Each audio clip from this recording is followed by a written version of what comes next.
I think we're on. Oh, so Okay. So, hello, family. This is Teresa here of the Shaman's Dream Project, and I'm doing my very first interview ever with a very powerful priestess and queen of Persian Empire, and even going further back than that. She has a lot of information, a lot of wisdom, and a very beautiful heart.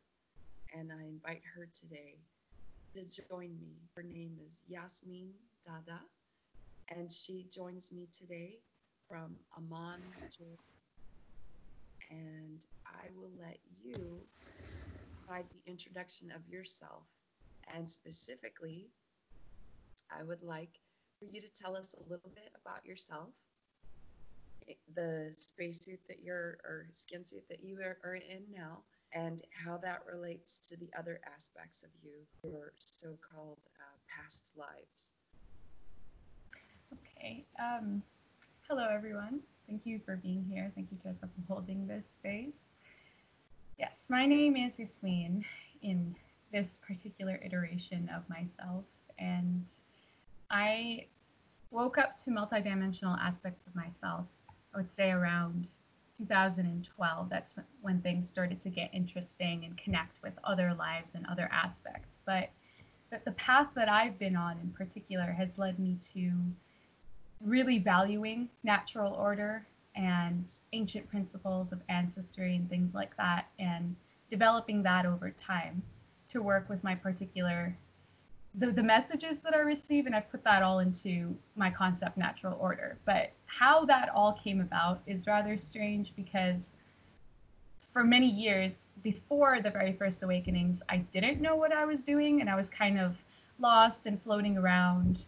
I always felt called to the life sciences, and though my mom wanted me to be a doctor, I I felt an aversion to that, even though I loved learning, I loved information. So I actually took a biology path, and I took a degree in that. And that was a turning point because it brought in all of this. It opened doors to all kinds of other information, like the importance of the microbiome, ancient tribes, just a lot of questions about what it is to be. In fact, everyone wanted to put me in boxes and slot me into a specific way of being. And I even resisted that by doing a thesis that was called The Importance of an Integrated View.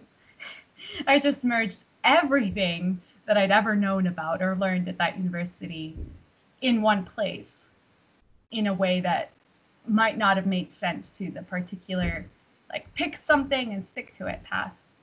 So that's been my background, that I've always been interested in way too many things to fit into a particular box, accessing so many different realities through imagination, through feeling. Like, I've always sensed and felt things so deeply, but had the backlash of indoctrination, like, no, you can't feel that way, you can't be that way, this is how we do it.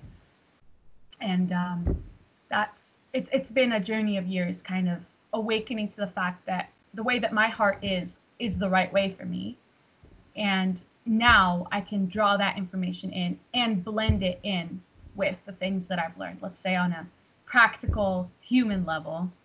Um, in particular, the things that have opened up over time have been my true origins, my actual powers, who I really represent, and who's working with me, including like the opening up of soul family and all of that, to realize that we are in a divine mission, that we are connecting even when it doesn't seem like we are, and that we are somehow leading towards something, even when it's not always clear. So the ancient lifetimes, or as you said, are like multidimensional aspects running alongside where we are. That information's been weaving in, and the more that it does, the more it informs this life, the more this makes sense. And I've met a lot of people that I've worked with on several missions and been at the forefront of learning things and pushing things to the edge, trying to understand what we are and take information back to source. And it's this particular one that I'm very excited about because it's like we don't only get to do that, but we get to be aware that we're doing that and kind of reverse engineer it into the collective or the mission. So that's a little bit of background. I love that. That especially resonates with the inner child in me who always um, actually despised school um, and felt it was a big waste of time. And and I very much resented being put into a box and to be categorized and uh, sort of restricted. Um, you know, sort of corralled into a single channel. Go this route, or study this degree, or look into that field. Only these things, as opposed to being a holistic, Yeah. multi-dimensional, multifaceted person. So um, that really resonates with children, I think, and essentially we're all children. But especially the ones that are coming up now, now that this old way of thinking is being peeled away, this veil is being lifted, and we are about to give birth to something new. I want to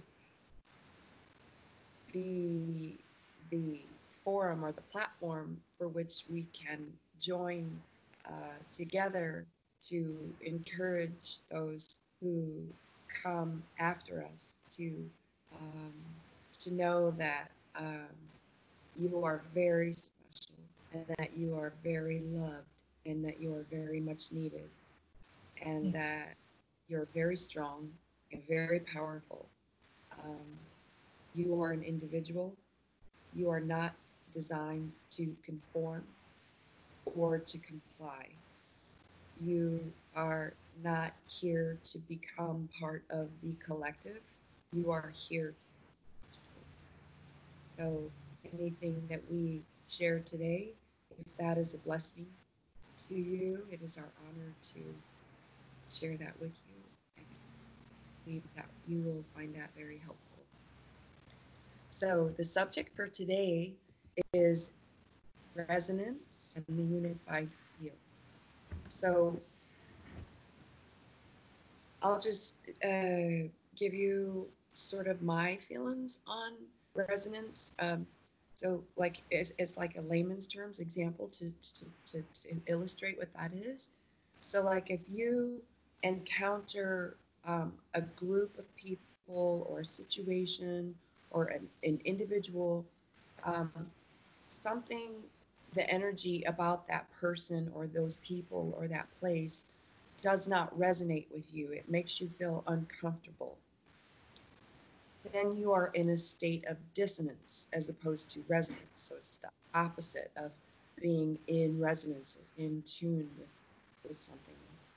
Um, and then likewise, when we come across things that resonate with us, that means it strikes a chord. If you could think of a string on a guitar and the tone and the sound that that makes, and it resonates with your own internal tone or sound or signature frequency, um, then you are in resonance with that, and then you can feel into that, and you can know that there's some truth in that. Whereas those things, like say in science class, when they're telling you you have to dissect a bunch of frogs who have been murdered, which is what they did when I was going to school. Um, that that put me in a state of dissonance. So I took an F in the class, and I got sent to the principal's office, and I got in trouble. And that's okay because I'm not meant to stay in a place or in a situation or engaged in any action which does not make me feel comfortable in my heart. It's my heart's way of saying this is not in the natural order of things, and therefore you should depart from it. Don't comply with it. Don't go along with it. even though everybody else around you in the class is going along with it, even though this boy, Joey Kowalczyk was his name, I'll never forget, he was teasing me so much about it, trying to provoke, because he too could feel the dissonance, but he, rather than, sort of take my side, he felt more comfortable in the crowd. And so he began to antagonize me. And one of the things he did was he took like one of an eyeball of this frog who had been dissected, and he threw it at me as if to provoke me, right? And he did. And so I punched him in the eye and knocked him out, and I got in trouble, and I got kicked out, I think, for 10 days. And I was okay with that because I stood by my principles. And my principles said frogs, like every other part of this creation, but especially the frogs, are sentient creatures. They are not here for us to use or abuse or dissect or any manner test things on. Frogs, the spirit of the frog represents somebody who can live in the water and on the land, either one. The frog is born in the water with gills, like a fish, and then he evolves to being able to breathe air on the land. So for me, he represents somebody who can live on both sides of the veil of this polarity, and as a master, he can walk on both the land and swim in the ocean.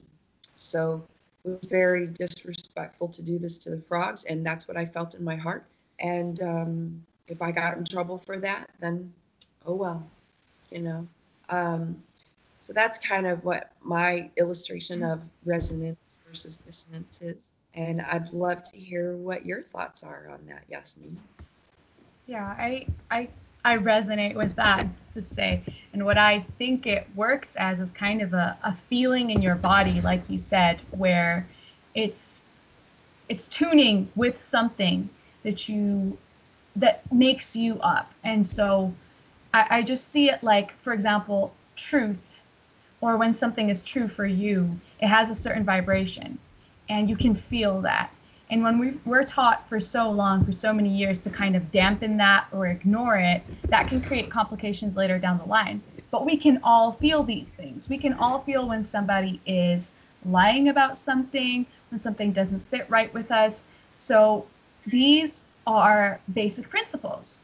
We can sense things, and oftentimes children are very, able to do this, and we kind of get them to go against their natural senses. So they're in school and they're really bored and they start moving around, and then we tell them they're wrong for that, rather than being like, well, you must be sensing something into the energy of this space that's not quite right.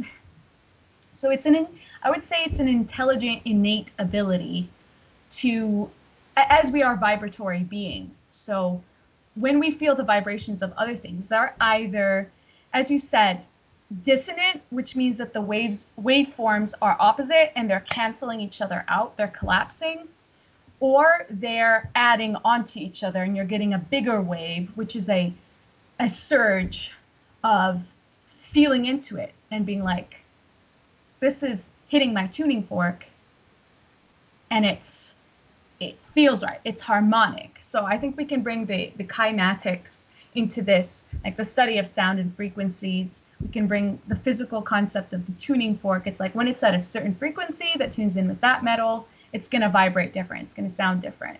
So those basic principles apply to us as well. And that's kind of like, it's the basic, it's the foundation.